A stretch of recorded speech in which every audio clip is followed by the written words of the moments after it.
नमस्कार दोस्तों, परत दर परत व्यूज चैनल में आपका स्वागत है। मैं हूं आपके साथ इंद्र मोहन शर्मा। विश्लेषण में आज का मुद्दा है भ्रष्टाचार।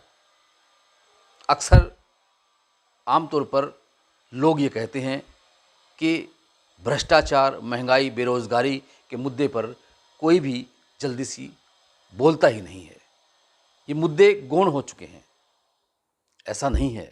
परत दर परत की ओर से अक्सर, कई बार और बार बार इन मुद्दों पर हम विश्लेषण करते हैं। आज भ्रष्टाचार पर फिर से एक विश्लेषण प्रस्तुत कर रहे हैं। लेकिन इस विश्लेषण को सुनने से पहले अगर आपने ये चैनल परत दर परत अभी तक सब्सक्राइब नहीं किया है तो कर लीजिए। लोकसभा का चुनाव है और आपको इससे देखकर सुनकर बहुत फायदा होगा। आपकी नॉलेज में इजाफा होगा। बेल आइकॉन के बटन को ऑल करके क्लिक कर लीजिए ताकि जब भी हम किसी भी करंट मुद्दे पर कोई भी व्यूज़ आपको शो बनाकर वीडियो पे अपलोड करें इसको यूट्यूब पे, तो आपको उसको नोटिफिकेशन मिल जाए और आप उसे भली भांति देख सकें और परख सकें। चलिए बात करते हैं भ्रष्टाचार पर। आज प्रधानमंत्री नरेंद्र मोदी ने बिहार के जमुई में एक रैली को संबोधित करते हुए भ्रष्टाचार पर बहुत बड़ा बयान कहा। उन्होंने कहा कि जो विपक्ष है वो कहता है कि भ्रष्टाचारियों को बचाओ, जबकि पीएम मोदी कहता है कि भ्रष्टाचार को खत्म करो। बहुत अच्छी बात कही पीएम मोदी ने, निसंदेह। लेकिन अब सवाल ये उठता है कि क्या वाकई में जितने भी राजनीतिक दल हैं, क्या वो भ्रष्टाचार को खत्म करना चाहते हैं या भ्रष्टाचार को किसी न किसी रूप में बढ़ावा देना चाहते हैं? ये अपने आप में एक बहुत बड़ा सवाल है। बात करते हैं दिल्ली के शराब घोटाले की और केजरीवाल की गिरफ्तारी और उनकी पार्टी के अन्य नेताओं की गिरफ्तारी को लेकर। जब से ये मामला चला है सियासत में, तब से भ्रष्टाचार पर बहुत ज़्यादा बयानबाजी होने लगी है। निसंदेह शराब घोटाला, कथित शराब घोटाला जिसे अभी कहा जा रहा है, अभी आरोप दर आरोप इसके ऊपर लगे हैं, लेकिन वो आरोप अभी तक सिद्ध नहीं हो सके हैं। जब तक वो आरोप सिद्ध नहीं होंगे तब तक कि आरोप ही रहेंगे।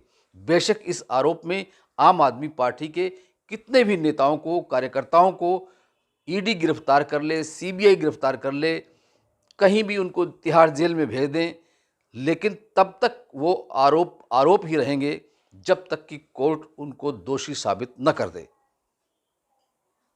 लेकिन अब सवाल ये भी उठता है कि देश की राजनीति में जितने भी सियासी दल हैं, उनमें से कोई ऐसा सियासी दल ये बता सकता है कि वो भ्रष्टाचार में लिप्त नहीं है?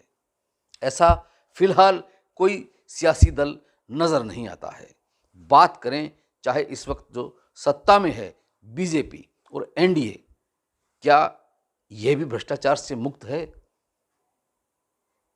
बेशक बीजेपी के नेता, कार्यकर्ता और उनके मंत्री या संतरी कह दें कि वो भ्रष्टाचार के खिलाफ हैं और बीजेपी भ्रष्टाचार से मुक्त है, लेकिन सवाल ये उठता है कि जो अन्य दलों में थे, जो नेता जिन पे आरोप था भ्रष्टाचार का, और वो जब वो दल छोड़कर बीजेपी में शामिल हो जाते हैं, तो क्या और उनके खिलाफ फिर सारी कार्रवाई बंद हो जाती हैं? क्या क्लोजर रिपोर्ट आ जाती हैं? तो वो कैसे होता है? क्या बीजेपी में कोई ऐसी वॉशिंग मशीन लग गई है कि जिसमें जाते ही सब दाग साफ हो जाते हैं और वो बेदागी साबित हो जाते हैं?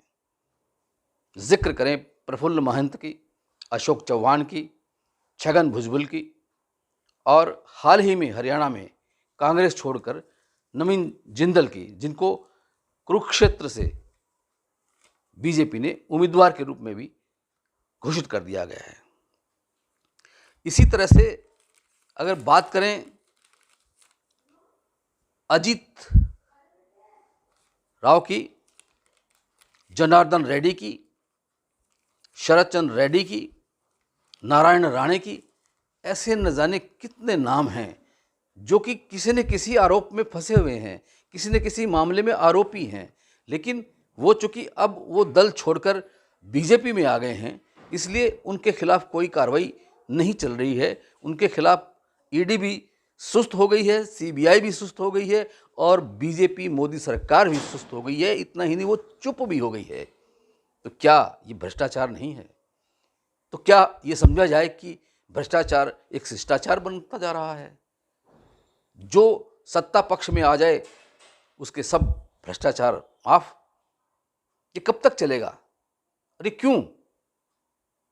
इसलिए ज़रूरत इस बात की है कि अगर भ्रष्टाचार को ख़त्म करना है तो पहले अपने आप में भ्रष्टाचार से मुक्त होना होगा, वरना ये भ्रष्टाचार जन जन की मानस में, जन जन की नस नस में इस कदर समा चुका है कि वो किसी न किसी रूप में भ्रष्टाचार के रूप में आपको नज़र आता ही रहेगा।